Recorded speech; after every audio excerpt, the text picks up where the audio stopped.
Welcome to the Obtuse Angles Wrestling Podcast with Kyle and Jeremy. The very first episode, the premiere episode, Jeremy. This is historic. The pilot, if you will. The pilot for the show that will hopefully be picked up and cherished by the masses, maybe placed into a time capsule of sorts and enjoyed by future generations of wrestling fans alike. Absolutely, man. And the wonderful thing about it is that, unlike network television, we don't have an office full of suits who are going to decide whether or not we're going to take off running with this thing. So it kind of falls flat to call it a pilot episode, Right. because we're the ones who are going to decide whether or not where it's going to go. Right, And that's a beautiful thing. It is a beautiful thing, and you guys decide too by hopefully telling your friends to listen to this. If you're watching on YouTube, to like it, to share it, do all of that. Absolutely. And also, unlike network television, we can say words like fuck and shit. How great is that? I love fuck. I love shit. I hope that's taken out of context. A couple of things. Actually, I don't even know how that could be in context. A couple of things up front. We're going to give you just a quick backstory about us, so you have our frame of reference going into this thing, and also kind of a mission statement of what this podcast is. We are both former independent professional wrestlers. That is correct. And I don't want to step on you or make fun of you, but I know I didn't accomplish shit. No, I got absolutely nowhere. Okay. I do have a few bone chips in my elbows and knees, though, so I got to take that with me as kind of a souvenir. I have a couple of concussions. One I think was pretty bad, although it was undiagnosed. Mm-hmm. I forget my way home sometimes, just like Mick Foley, except without most of the accolades. I mean, Mick and I are, almost neck and neck as far as what we've accomplished. It is pretty close, yeah. It is, yeah. Jeremy also hosts a podcast called The Berg Nerds. The Berg Nerds. For how long? We've been hosting about a year and a half. Yeah. I'm also a radio personality in Lexington, Kentucky on Z-Rock 103 for 11 years. So again, we have a history in wrestling, and we're both comedians. Yeah, that's so right. we have a history in comedy and wrestling and radio and all of that good stuff. And we love wrestling. And we're going to make fun of the worst angles and gimmicks of all time. And that's what we want to stress too, is that we come from a wrestling background, as well as communications and of course stand-up comedy.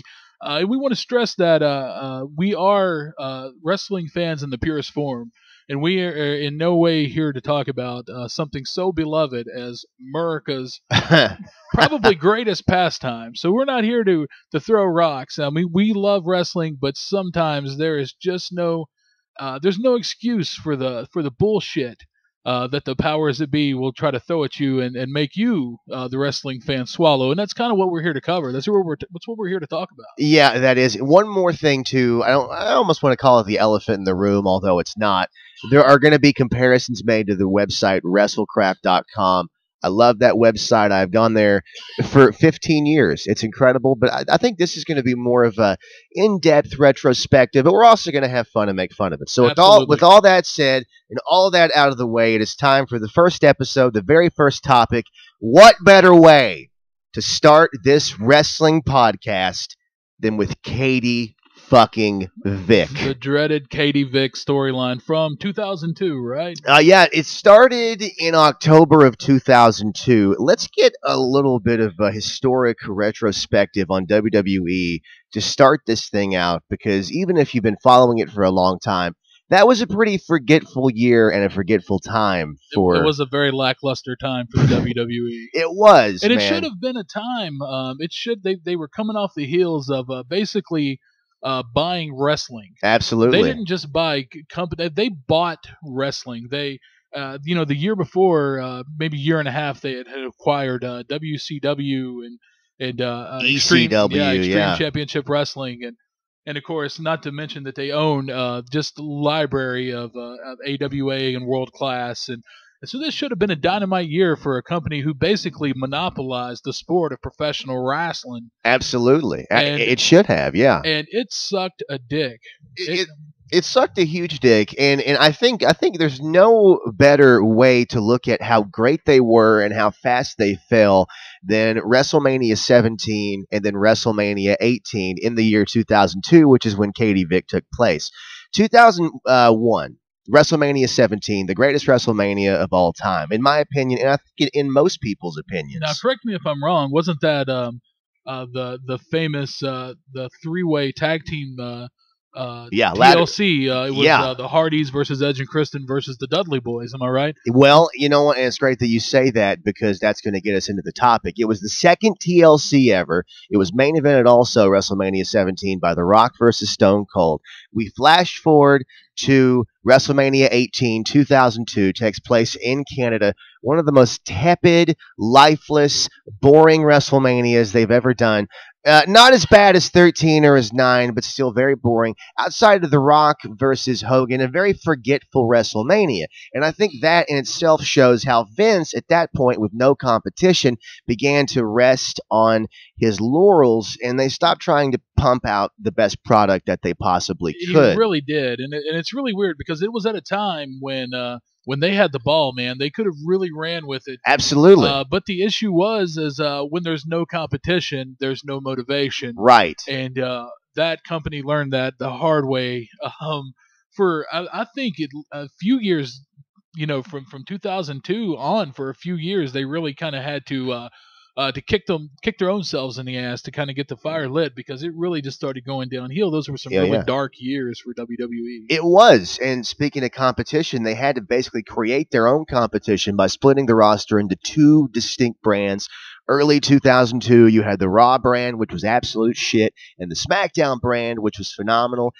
I think at that point it was headed by Paul Heyman. If not then a little bit later. On the SmackDown brand, you had Kurt Angle, you had later on Eddie Guerrero, the SmackDown Six, Edge, Christian, Chavo, creating amazing entertainment and an amazing product. However, on the Raw side, which is where we're getting to Katie Vick, you had Triple H dominating each and every single week.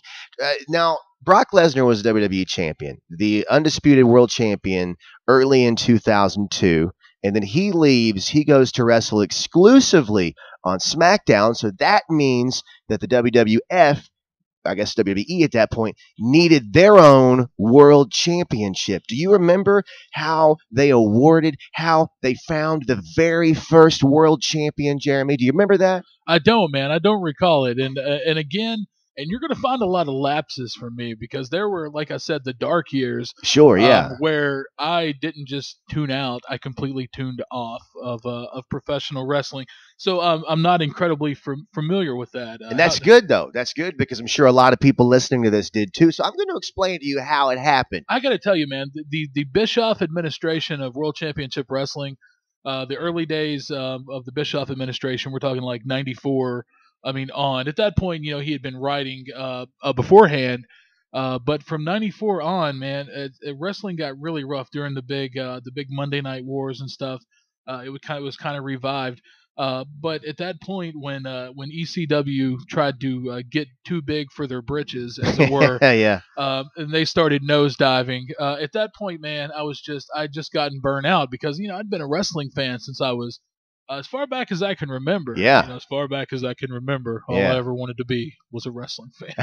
Yeah, So that's yeah. my Goodfellas quote. That's fine. There'll probably be a few more. Uh, so it just kind of left a bad taste in my mouth. I'd gotten burnt out. So basically, the first handful of years of the new millennium, if you will, I just basically tuned out. So I'm not familiar how they the exact angle, or what they decided to do to bring in a new champion. Well, apparently, according to a lot of different sources, this has never been verified, but it's almost been accepted as fact, and I want to believe it. Triple H now, obviously, is a pretty beloved guy. I think a lot of people blame the WWE's current woes on Vince McMahon. You look at NXT, NXT is firing on all cylinders. Triple H is in charge of that. So Triple H has more goodwill now in 2015 than I think he's ever had, especially dating back to 2002 when the politics that many people believe began to come into a part of it. His relationship with Stephanie, the fact that they pushed him like a god, nobody got over on him. So Triple H was chosen to be the face of Monday Night Raw, whereas other guys were chosen to be the face of the SmackDown brand in late 2002. And they decided to have Triple H be their world heavyweight champion. So they just awarded Triple H the world heavyweight champion. I can't think of a better way to decide who's going to grab the ball and run with it for your company. Who's going to be the face of your company than to give them a belt. Well, and it really adds a hell of a lot of prestige to the title too. And it's something that they could have done killer business with. They could have fired up like a tournament or whatever. Oh yeah, King of the Ring style something or other that they could have really done some business to see who was going to be the new face, who was going to be the new champ of the Raw brand, if you will. And, yeah. And like a lot of opportunities, the WWE just kind of waved at it as it passed by. With their dick. With their collective fucking dick. No, so they awarded Triple H the World Heavyweight Championship. They did a couple of things, granted, to establish validity in the championship. They gave him the actual physical title was the famous NWA/WCW World Heavyweight Championship. In my opinion, the most wonderful belt, probably the most valuable belt, and I don't mean monetarily, of course. I just mean by its lineage. Absolutely. When you think about the people who have held that title since what were we talking about, the 30s, 40s, or something? Well, okay. Well, to get super nerdy about the whole thing and to have it in an extremely small nutshell, the NWA, that championship goes back to WCW, and then before that, the NWA. Yeah, of course. The NWA, as we know it, wasn't really around in the early 20th century. There was a company called NWA, but that was a separate company, although the current NWA tries to trace it all the way back. I'm fine with the fact that they do that. I understand why, but that's not technically true. But if you do want to get technical about it, I would say that goes back to the 1960s. See, and I consider myself a huge wrestling fan. So, listeners, I'm learning something. And I'm a huge wrestling dork. Yeah. And I'm actually learning something on this podcast. So it's good that we have kind of an educational edge to it. Absolutely. I think it's an added dimension, man. I really like it. One of my, and speaking of which, not to get too far off topic, but talking about title and, bullshit lineages, one of my favorite things was the fact that at one point the NWA actually tried to claim that Abraham Lincoln held the NWA championship. Well, I think if you're going to go for it, man, you might as well go big. Right, go big or go home. Now, again, I could be completely false on this, but I don't want to do a whole lot of hearsay. I don't want to talk about unfounded rumors, but that's something that I've always heard, and I choose to believe it. I want to believe it. I will absolutely say this. Want to believe that. Abraham Lincoln was a huge amateur wrestling fan. Was, yes. So I think that with that tiny little bit of factuality, they chose. You can suspend disbelief to believe it if you want. Exactly. So anyway, World Championship, talking about how prestigious this title is. It was just awarded Triple H. It was the NWA Physical Championship, and in I believe his first defense, he wrestled Ric Flair. I think that might have been the infamous match, and I believe it was Greensboro. Fantastic night, fantastic angle. Anyway, what I'm getting at here, and we are getting to Katie Vick, I swear. Now, so going back to what I was going to say, and again to talk about hearsay, but this is a rumor that at this point is widely accepted. Well, any good movie has a good origin story, right? So if you'll stay with us here, yeah, and you see this every few years with a good comic book movie. Sure, yeah. Every time you bring on a new cast and a new director, you got a new origin story. So we're going to get to that. We're going to touch on it, man. But I feel that you can share in this. I will just say outrage of probably one of the worst wrestling storylines or angles of all time.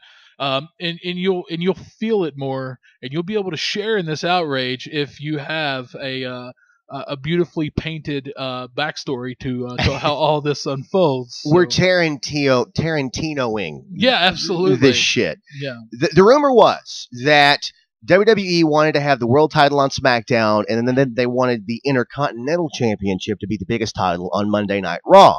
That's why they went about building the Intercontinental Championship up by unifying the hardcore title with it and also the European title with it. So they're eliminating all of these smaller titles. They're building up the Intercontinental title. But then the rumor was at the time that Triple H said, that's bullshit. We're not going to have the IC title be the biggest championship in the business. I want the world title, which is why Triple H began feuding with the IC champion at the time, Kane. Boom! We got to it. There you go, man. We We're got there. to it. We are there. And you got to give it to him, man. I mean, he does the most obvious thing, right?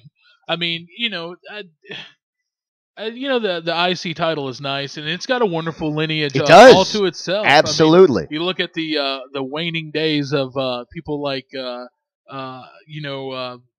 Honky Tonk Man. Sorry, it was escaping me. And you look at Mr. Perfect, who's all these wonderful wrestlers who have held the Intercontinental title, and it's got a wonderful lineage. But I don't think it should be. I really don't believe it should kind of be the flagship for a brand. I mean, it really needed its own title. See, say what you will about Triple H, you really had to give it to him. I mean, he does the most obvious thing, and he steps up and says, "What the hell are we doing? We can't do this."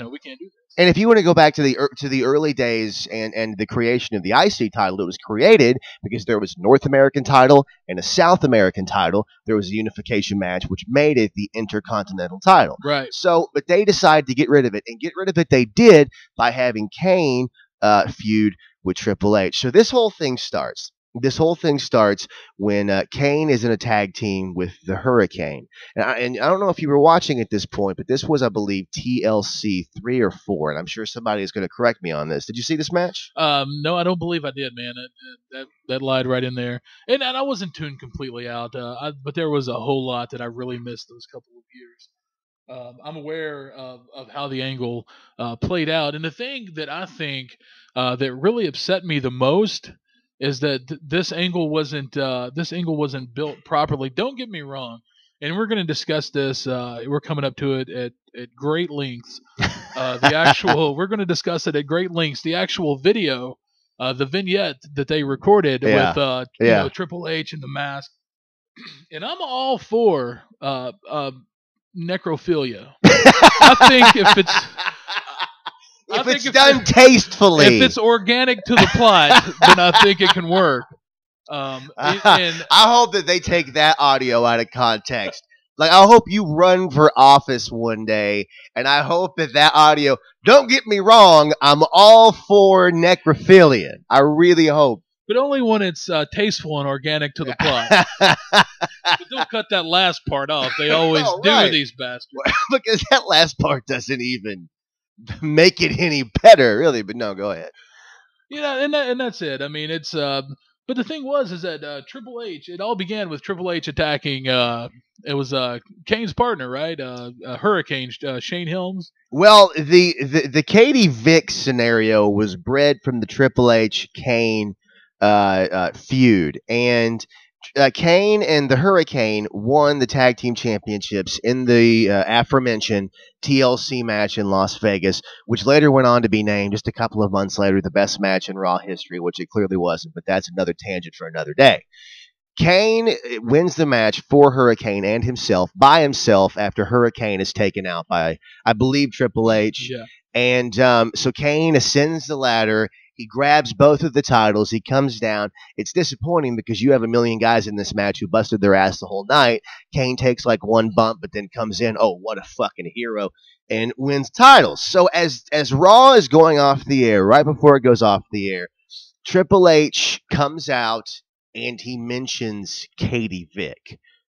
I don't know who Katie Vick is. You don't know who Katie Vick is. Fucking nobody knows who Katie Vick is because they've never mentioned Katie Vick at any point in wrestling history. But oh, how we would find out who Katie Vick was. Well, I think the point of him, I think they wanted to kind of tag it on there at the end. They wanted to kind of build the suspense. I suppose, I guess him mentioning Katie Vick was supposed to elicit some sort of reaction from Kane, um, and then you were supposed to leave you guessing until next week, folks, just exactly who Katie Vick is and why did it get such a reaction out of Kane. Exactly. But I got to admit, it fell a little bit flat because I believe, when I watched some of the videos leading up to this episode, I wanted to study up because I didn't remember a whole lot about it. Yeah. I actually saw that little tag and I clicked stop and all I could think was, well, who the fuck's Katie Vick? Right. But that's as far as it went. Like I didn't pace the room with my hands on my head going, oh my God, I can't wait and find out what is going on.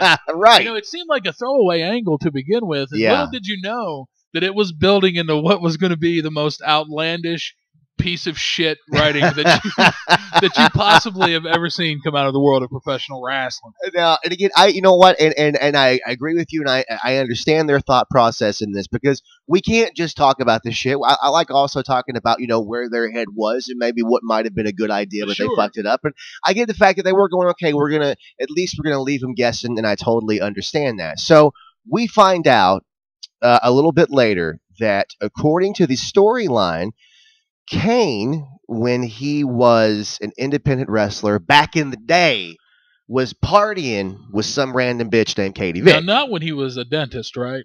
Not when he was a dentist, Isaac Yankum DDS. Because I've actually heard that the dentists really know how to party. It's a little known fact. Really? Amongst the world of DDS is that there's no one that knows how to party. I think it goes like a frat boy, and then it kind of like on the hierarchy. Yeah. It goes like frat boy, Elvis impersonator, and dentist. You know what's so funny about that is I've partied with dentists before, and they get fucked up. I've partied with an Elvis impersonator, so that's really. It seemed kind of odd to throw that in there, but when you party with like 12 drunk Elvis impersonators, I mean, shit hits the fan, man. Well, you know why the Elvis impersonators party with the dentist? It's all those fucking peanut butter and nanner sandwiches. They got to get their teeth worked on, right? And that's the real shit that killed Elvis. I know everybody likes to talk about how good their weed is and how it was the shit that killed Elvis. But let's all face it, it was the Monte Cristo sandwich, I think, that did him in. He died in the toilet. I mean, that shit locks up your bowels. That's a heart attack, right? Yeah, absolutely. Yeah, I think he just got backed up. He did. That's the professional term the doctors actually use. They performed the autopsy and they said, well, I think he was just backed up. That was on the death certificate. It was backed up. Just backed up. Cause of death backed up. Getting back to Katie Vick. Back to Katie Vick. So Triple H mentions that when Kane was an independent wrestler back in the day, he hung out with this chick named Katie Vick, and he apparently had a huge crush on this chick named Katie Vick. Well, one night when Katie was out partying with Kane, had a bit too much to drink, Kane drove her home. But Kane was unfamiliar with the stick shift, which nothing makes your baby face look more badass than a guy that can't drive a stick. Now, and again, I can't drive a stick, but I'm not, working for the world title. So Kane, apparently, again, in this storyline, Triple H mentions this, swerves off the road. They get into a car accident. Katie Vick is found dead. And when they performed the autopsy, they found that Katie had Kane's semen in her body at the time. Triple H then says, now, Kane, we all know that you had a crush on her, but it wasn't reciprocal. Therefore, did you fuck her while she was alive, or did you fuck that body when it was dead? Now, of course, I'm paraphrasing here. There were a few more fucks on Raw. Yeah, absolutely. But so Kane is obviously looking very upset, as everybody else in the crowd is. We end the episode. I, at the time, am watching it with my little brother. I'm 17 when this is going down, so my brother is like 11 or whatever. And he looks at me and he goes, "What's semen?"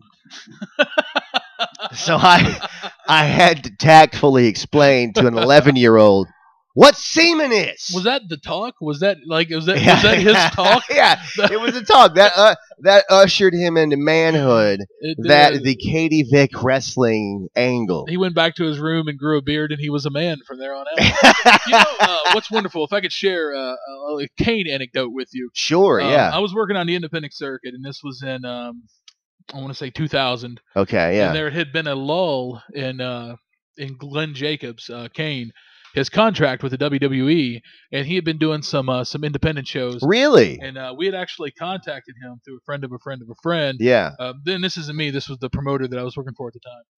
Excuse me. And we got a hold of him. We got his number. We called his house, and his wife answered. And was it Katie? Did Katie answer the phone? No, somebody. No, it wasn't Katie. She was dead and full of semen. Okay. So we asked. The guy asked, and I was in the room at the time. It was me and a few other of the guys that worked for the promotion. And the promoter asked him. He asked Kane's wife, Glenn Jacobs' wife. He says, "Can we speak to Glenn?" And she says, "He's outside mowing the lawn."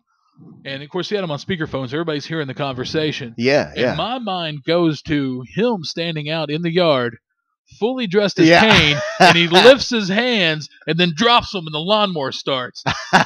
And I'm sitting there trying my hardest not to laugh, and everybody around is just staring at me like I'm an idiot. And I'm fall back laughing at the idea of like Kane, like pulling down on the cusp of his gloves and tighten them, and then he he lifts his arms and then drops them, and then the fucking lawnmower starts up. And that's all of the story. But even thinking about it now, I don't know why, but that just tickled me in a way that I've never been tickled. I laughed so fucking hard at that, and my only thought was, they're just like us. Yeah. Well, no, what's so funny is that when you said he was outside mowing the lawn, I had the same image of him in the full mask and the gear. The long hair. Yeah. But he's waving at the paper boy as he walks by or on the bicycle. And yeah, so the wrestling world sees this bullshit angle. They go, what in the hell is going on? But Vince moves forward. So later, a little bit later in this storyline, Kane, I believe it was next week, Kane comes out, right? Kane has this heart-to-heart with his good buddy, Terry Reynolds, in the back, who tells Kane, hey, you got to go out there and just tell the world what happened. You know, they love you. They'll believe in you. So Kane comes out, and he grabs the mic, and he cuts the promo explaining what happened with Katie Vick. And he obviously explains, I'm not a necrophiliac. We had consensual relations, you know. Yeah, contrary to popular belief, I've never fucked any dead people. Exactly. The general gist of the right. It was all consensual except the accidental finger in the butthole, but she kind of liked it, so it's all good. Yeah, if she's into it, it's fine, man. Well, speaking of into it, the crowd was so invested in Kane as he cut this promo dispelling the necrophilia misconception that they chanted "what" in between every line, completely devaluing the whole thing. That wasn't the tail end of the Austin where he started doing the "what." Okay, so you couldn't. They could not say anything for years on a microphone at a WWE event without the fans screaming "what," which was funny the first episode of Raw when they started doing it. But the subsequent 500 episodes that followed with them doing it became so fucking annoying. Well, they didn't do it when it was something that they cared about. But when it was some bullshit, and again, I'm not justifying it, but when it was some bullshit like this, it was, I loved Katie Vick. What? We had sex that tragic night that she passed away. What? Yeah. Like, that's how you know the fans are really eating out of the palm of your hand when every time you take a breath when you're delivering a promo, they go, what? Right. Well, the fans were afraid of dead air, so they wanted to fill with something. So, well, I'm glad somebody's minding it. I really am. Exactly, contrary to today. So, Vince, obviously seeing this, that nobody gives a shit, decides to turn everything up a notch. And again, we go back to the very beginning of the podcast when we mentioned that WWE was in the shitter at the time, and this was their effort to really turn things around. And that's the thing, though, because at that point, they could have just cut their losses, pulled the plug on it, and no one would have ever given a shit. But instead, they go the polar opposite, and they're like, well, if they're not going to buy this angle, we're going to fucking force feed it to them. And well, yeah, kind of like Roman Reigns or Batista or any, the more things change, the more they stay the same, right? Precisely. So Vince, and again, I think a lot of people have read this. I've heard this time and time again. This was Vince's brainchild. Vince has a dark, twisted, warped sense of humor. So Vince decides to turn things up a notch. He thinks that this is going to be the thing that gets people talking. It's so dark. It's so, it's Little so crazy. Did he know. Right. Well, they did, but in a horrible way. So the next week, Triple H comes out. He claims that he has footage of Kane having sex with a dead body. And he shows this footage. There's a whole disclaimer and a warning at the beginning. Yeah, there is. Which is really strange because I didn't remember them doing that, and it's not the first time that the WWE has done that. I know that when they did the replays of Jake Snake biting the Savage or whatever, that whole angle where he was tied up in the ropes, they would do the disclaimer, and it seems like they kind of saved that disclaimer for things that might be a little too harsh for the more sensitive viewer. Right. I don't think that anyone really expected necrophilia to kind of be the meat and potatoes of the of the oncoming angle that they were about to see. Because, I mean, let's face it, when you see that disclaimer on TV, no one turns the TV off. No one's going to change the channel. They want to know what's going on. Well, I mean, it's like, the beginning of a Girls Gone Wild infomercial where you hear, warning! I'm watching this shit. That warning just means the pants are coming off. I'm especially watching that shit. So you see the warning, and if you go back and watch this on YouTube, immediately, nowadays, you go, oh, fuck, Chris Benoit's in this video. That's why the warning is there. and I wish that Benoit would have been there. I don't know. That was funny to me. It's probably not something I should. No, you're fine. You're fine. So in the video, it's Triple H dressed as Kane, wearing a mask, and admittedly, this made me laugh. He's wearing a T-shirt that says something like "Big Freaking Machine" on it or something. Yeah. And he walks over to a coffin. In the coffin is an obvious blow-up doll, dressed in I think a cheerleader outfit. And let me stop you right there. I gotta say, and going back and watching the actual video, the infamous, when they say Katie Vick, no one cares about the storyline around it. They're talking about this infamous vignette. Right. And I gotta say, man, anytime the WWE wants to take wrestling and build a set for it, it's rarely ever believable. It doesn't look. There's just something off about it. You can't put your finger on it. Like when they did.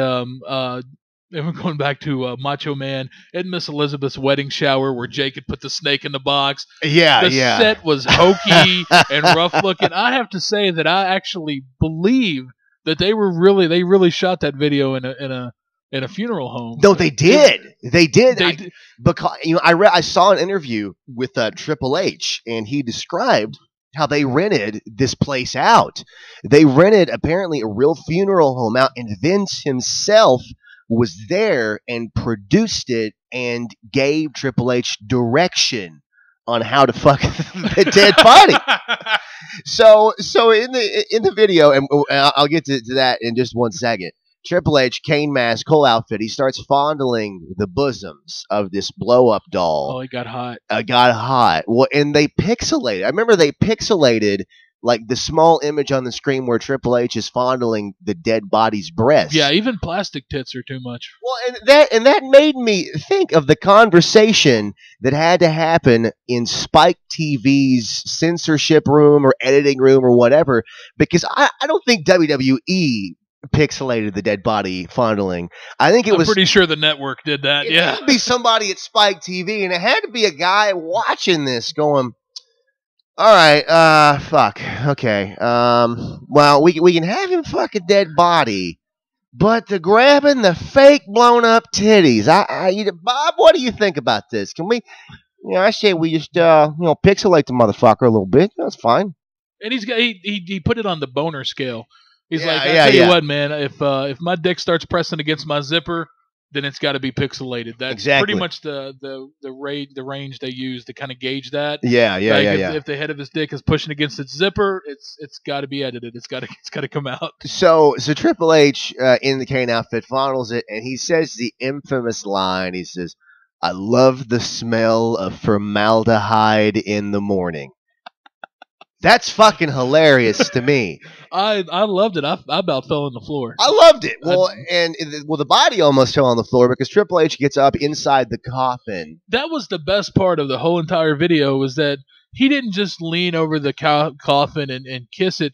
He's literally between this the legs of the dummy. Yeah. Like, if I just saw a steal of it and knew nothing about it, I was like, this is porno when the guy's wearing a cane mask. Right. Because it looked legitimate, because you couldn't see the face of the dummy, Yeah. but you could see her bare legs wrapped around Yeah. Triple H wearing a cane mask inside of the coffin.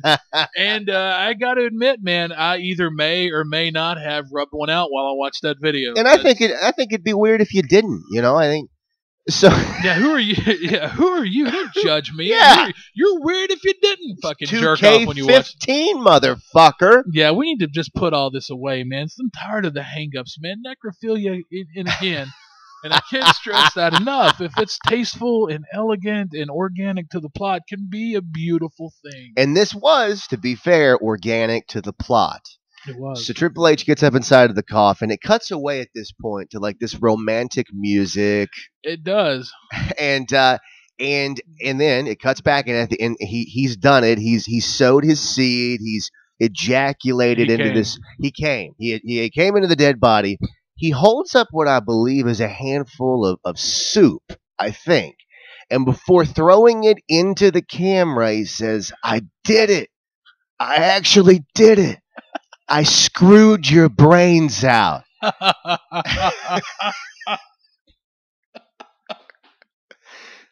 I started cheering at that point. I mean, I was invested.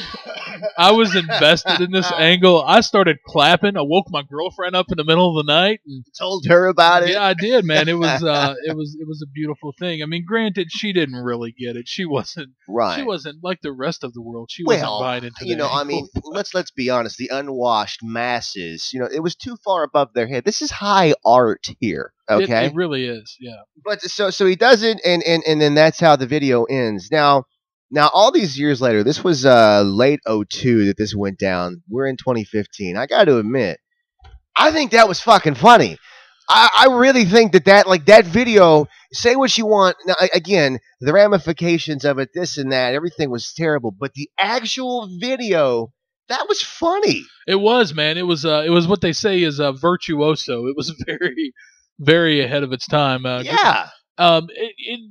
It was really a video that was kind of made for the internet generation. Oh, just slightly before the internet generation really took off. Absolutely. No, you're right about that. It was very, very ahead of its time, man. And I've seen a number of GIFs on wrestling forums, and it never fails that someone has an animated GIF of Kane fucking the Katie Vick doll, as their icon, and it's been made in so many different ways. There's been punchline after punchline on wrestling forums about it, and it was just it was like watching the work of like a young Van Gogh. No, I don't think well, in the sense that it made me want to cut my fucking ear off. Sure. No, I mean, and obviously you have to have a really dark sense of humor, you know what I mean? And I get the fact that people are listening to this thinking, I'm sure some people here are hearing the fact that we enjoy this and are appalled by it. Yeah. And like, oh my God, how could you enjoy that? That was so terrible. My brother was fucked by a dick. You know what I mean?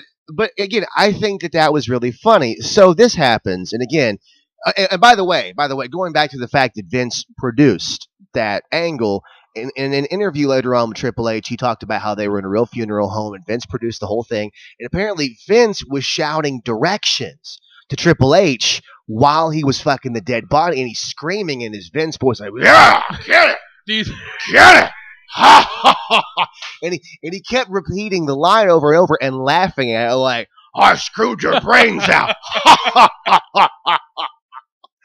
You know what was really interesting to me is I found out that Vince wasn't the only one in the brain trust behind this operation. Oh, really? I was very interested to learn that Stephanie McMahon actually had a big hand in it.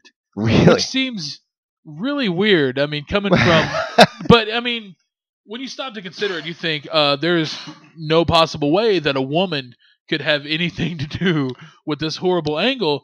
But then you stop to think, well, Stephanie's basically just Vince McMahon with titties.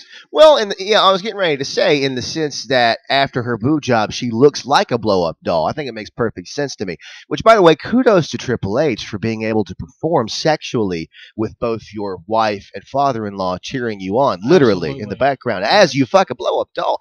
I mean, I think that makes him more of a man. I wonder if he did. You think he took like a method acting approach to this? Do you think he stayed in character in the trailer after the shoot for days, and his relationship fell apart because he couldn't break the character? He couldn't drive by a dead dog on the side of the highway without getting a boner. He'd go by the cemeteries and just stop for a minute and stare at the gate, thinking, "Is it worth it?" Just looking longfully, staring at cemetery plots. Right. A little solitary tear out of the corner of his eye. Thrown out of a Sears for fucking one of the mannequins. Oh man. So going back to Vince, he at the time was convinced that this whole thing was going to turn the company around. He thought that this was going to be it. This is going to make the WWE. I can't imagine why it didn't work. after a year and a half reclaimed their glory. Obviously, it didn't. And on top of that, it didn't even really get any mainstream media coverage, which I think is also what they wanted. I think they wanted, the Today Show and all this and whoever to be so upset and furious that they talked about it.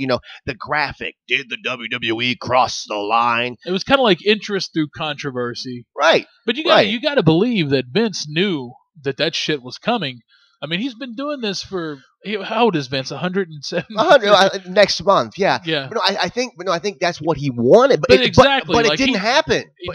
But it didn't happen. Instead, he got the worst possible reaction. It wasn't outrage. It was, who gives a fuck? Yeah, well, I think it was fans going, well, that was fucking awful. Yeah. But nobody else really gave a shit. You were telling me before we started recording that you have an anecdote. I did. One of my favorite shoot videos. Which, by the way, was the most flawless way for me to bring that up, wasn't absolutely. it? Don't you have an anecdote? I've been doing radio 11 years. That's how I flawlessly go into your anecdote, dude. It was a flawless segue. Man. Wow! I can't think of a better one. Holy fucking amateur hour, and if you've man. seen, and if you've seen me do stand up, I've just got the most. No, I have horrible segues. So I can't really blame you for that. To me, I thought it was perfect. Just thank you. Hey, don't you have this to offer? I think that's a beautiful segue. Sure. My favorite shoot interview of all time, and I like to watch a lot of shoot interviews when I have free time. Hands down, my favorite one, and I actually had a chance to talk about this shoot interview with the man himself, Jim Cornette. On our show, the other show we were talking about. Cornette's incredible. Actually, absolutely. And him and Percy Pringle, Cornette and Percy Pringle did a shoot interview for, it was for Ring of Honor. And it's a 3-hour shoot, and I bet I've seen it 20 times. Yeah. I never stop enjoying that video. And there was something that Percy Pringle, the late Paul Bearer, which he's probably even more known as than Percy Pringle, is Paul Bearer. Absolutely. The late Paul Bearer talked about he's a big fan of country music, and he was talking about being really good friends with George Jones, the famous country singer, of course, and his family. And they used to basically like trade tickets, I guess. He would give Percy and his wife and son, tickets to come see the concerts and stuff where George Jones performed. Oh yeah. And likewise, Percy Pringle would do the same thing when he was working as Paul Bearer in the WWE. He would give George Jones, his family, and their kids tickets to come and see the wrestling events. And this was in Nashville, which is where George Jones lives. And exactly. Percy Pringle's from, and that's where they delivered the Katie Vick video. If I'm not, that's where it aired, was when they were in Nashville. Right. And Percy Pringle gave George Jones and his family tickets to be in the arena that night when the Katie Vick thing kind of came, when it apexed with this unspeakably terrible and awesome at the same time video. So George Jones was in the arena the night that they played the Katie Vick being fucked by a dead body on the Titantron. And there's one of the greatest country music legends of all time is sitting right there, like in the third row, wishing he had some white lightning at the watching time. all this. And he said that after it aired, because he immediately ran out to meet them and apologized profusely. And he said that was the first time he's ever had to apologize for professional wrestling, and the first time in 30 plus years he's been in the business that he's Sure. ever been embarrassed to be in the business that he loved. And keep in mind, Paul Bearer was a part of the angle where Kamala, the Ultimate Fighting Machine, stole the urn, melted it down, and made a necklace out of it. Yeah. So to be embarrassed by something, it really fucking takes a lot. Did he say if George Jones was offended by the angle? Did he say that? Or? He didn't. He didn't seem to elaborate on it too much. I just thought it was incredibly interesting because Percy Pringle, Paul Bearer can be a little cheeky. So for him to be offended by that, I was kind of like, because he's a very funny man. You just never get to see that side. What I love is that Percy Pringle had to apologize to George Jones, the man who got a DUI on a riding lawnmower after his wife hid his car keys, so he drove on a lawnmower to the liquor store to go get more fucked up. Yeah, he had to apologize to that man for something that was a little bit crass. There's not a whole lot of steps between getting a DUI on a lawnmower and actual necrophilia. So I don't think so. I mean, if you do one, you probably do the other. I hope we get a letter from George Jones' estate. Like, did you insinuate that George Jones fucked a dead body? Is that what happened? We're saying yes. No, I'm kidding. No, he didn't. No, George Jones, as far as I know. Listen, all we're saying is take from this what you will. You make your own decision. We're not going to make it for you. No, and another really good anecdote from the same shoot interview is how, and speaking of Kane, so we're kind of staying organic here, right? Is he talked about he used to tell the story to the guys in the locker room about how he came to be Kane's stepfather, or came to be Kane's father and Undertaker's stepfather, or whatever. And he talked about being a young mortician. He was just 18 years old, and Mr. Taker, Undertaker's father, was being out of town. And he went to the back of the funeral home one day, and he was digging through the refrigerator to make him a sandwich. He got a little hungry. Yeah. And here comes Mrs. Undertaker down the steps, and she's in her curlers and a house robe. Now, this what you're saying, this is Paul Bearer on Raw. I remember this, telling this story. It was in, I believe, 98, 99, because they do the whole deal where King has the microphone, and he's like, coming back, King is going to interview Paul Bearer. And they make it look like they should have cut to commercial, but they didn't. And the camera sits down, and then this is Paul Bearer telling this story to the King. I remember this. Yeah. Absolutely. And of course, he talked about that, and he carried that story forever.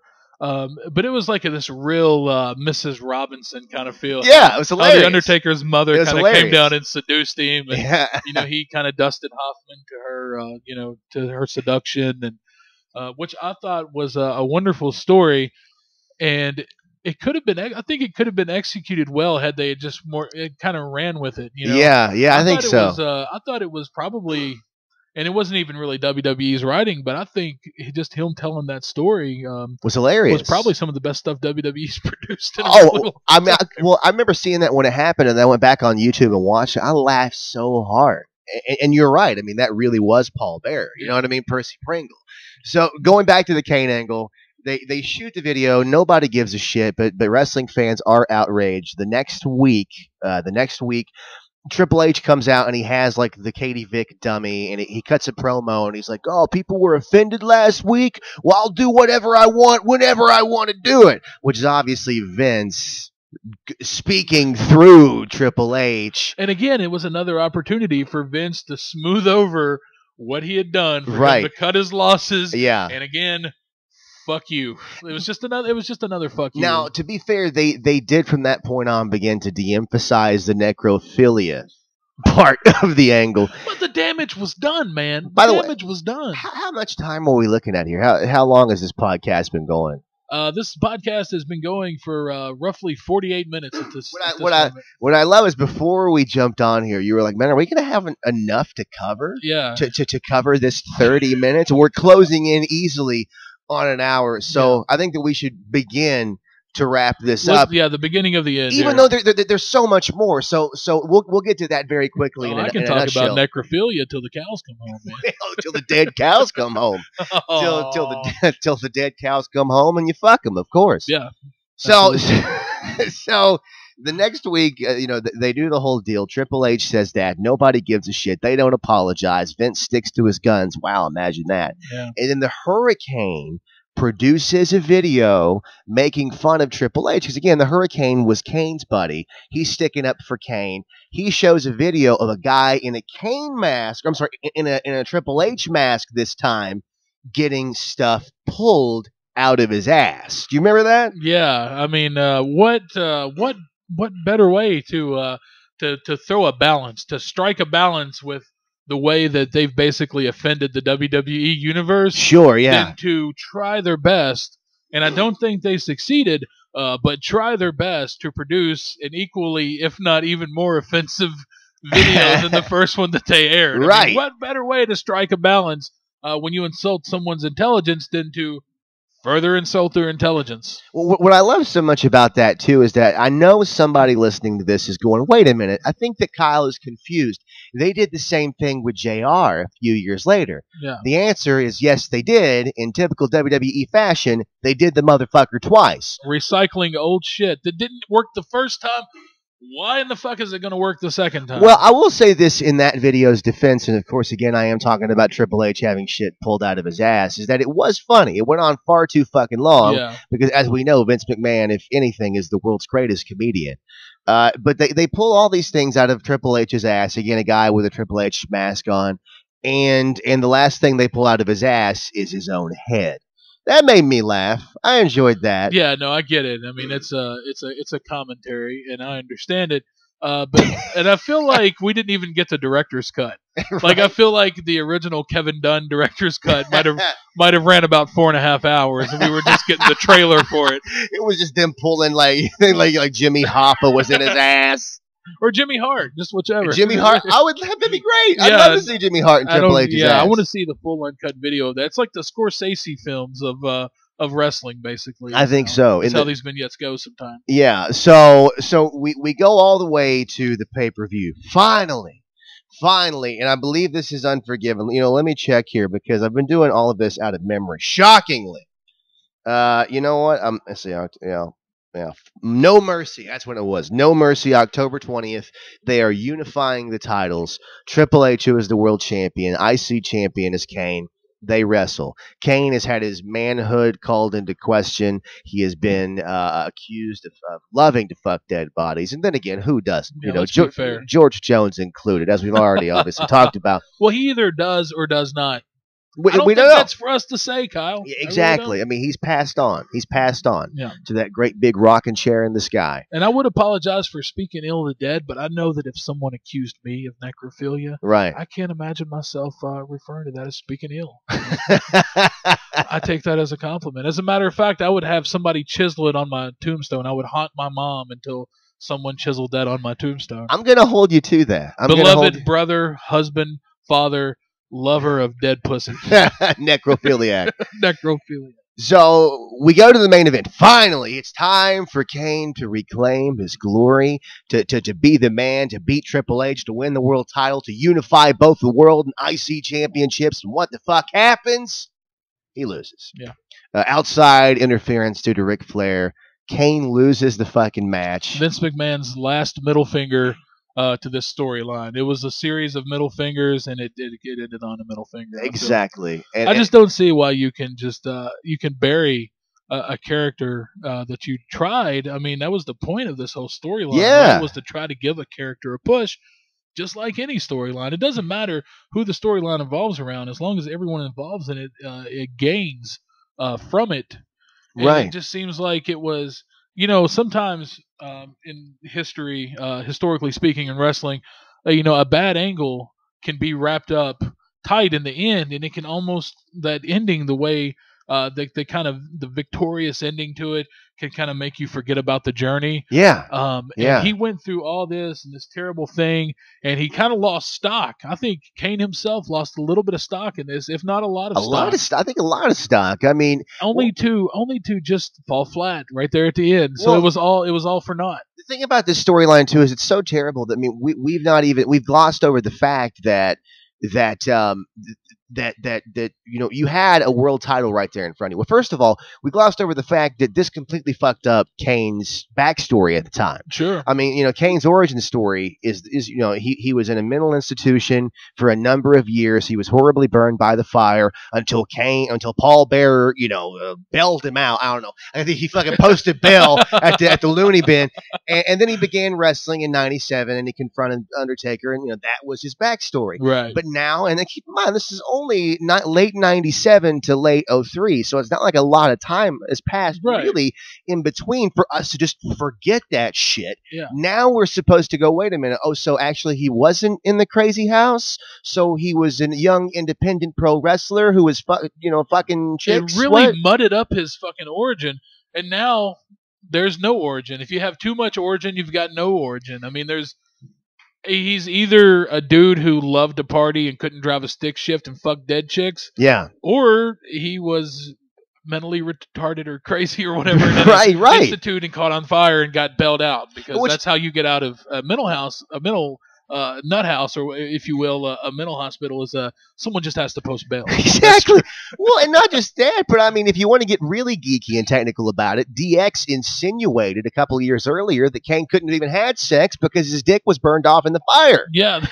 Now, this guy's backstory is all over the place, man. Well, you know what? They attempted to rectify that a couple of years later. If you remember, they released a book on Kane. It was a book of fiction that was Kane's backstory. This is an officially released WWE book. So was that supposed to be the be-all, end-all? Like, forget everything we said.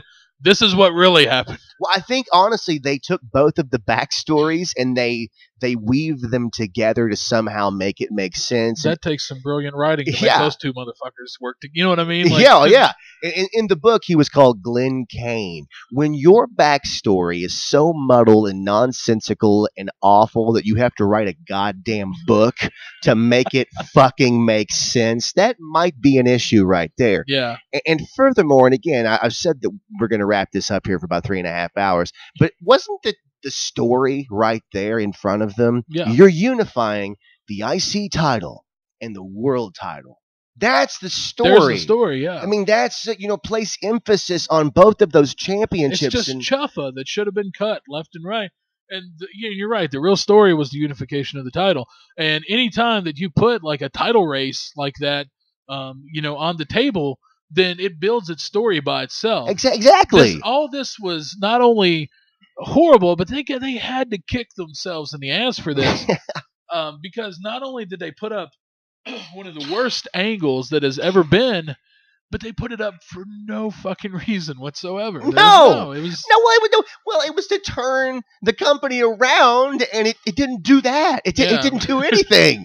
It did nothing other than have us make George Jones fucking dead body jokes. So, I mean, that's all it did. Well, in that case, it was worth it.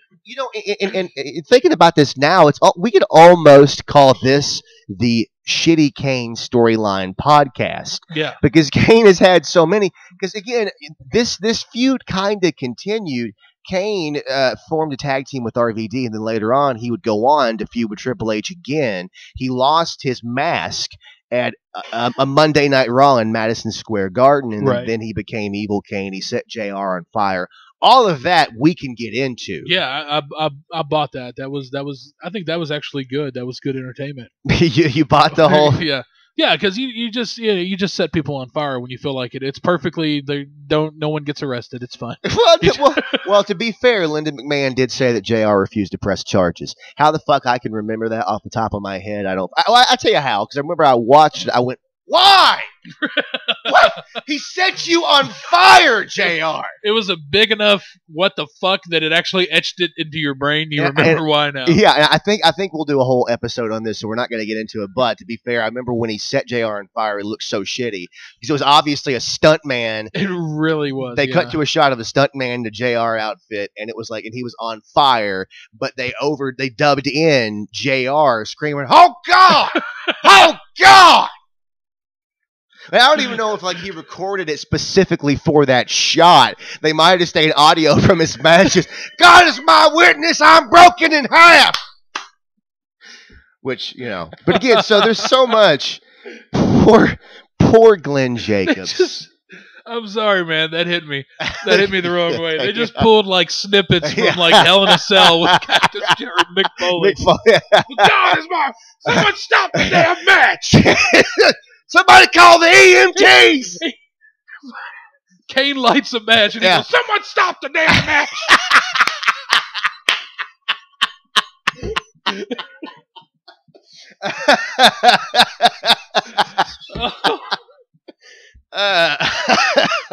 I'm incapacitated. I'm sorry.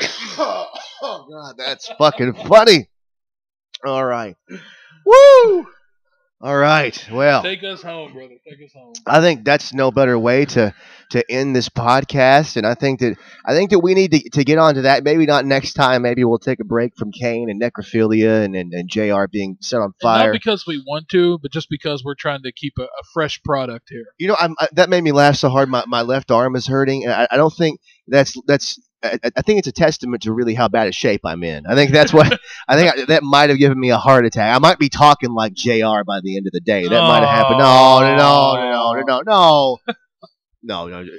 No, that was an awe for nothing's really too far for me. No. That was the awe for all the YouTube commenters who are going to be commenting on that. By the way, JR is on in a serious note an icon and a hero to me, and that was just a joke. But that's a funny joke. Yeah, Lighten the fuck up.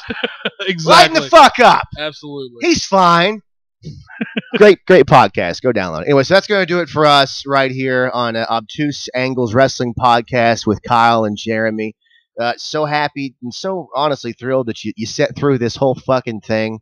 And again, like it, share it, tell your friends about it. We're going to have more.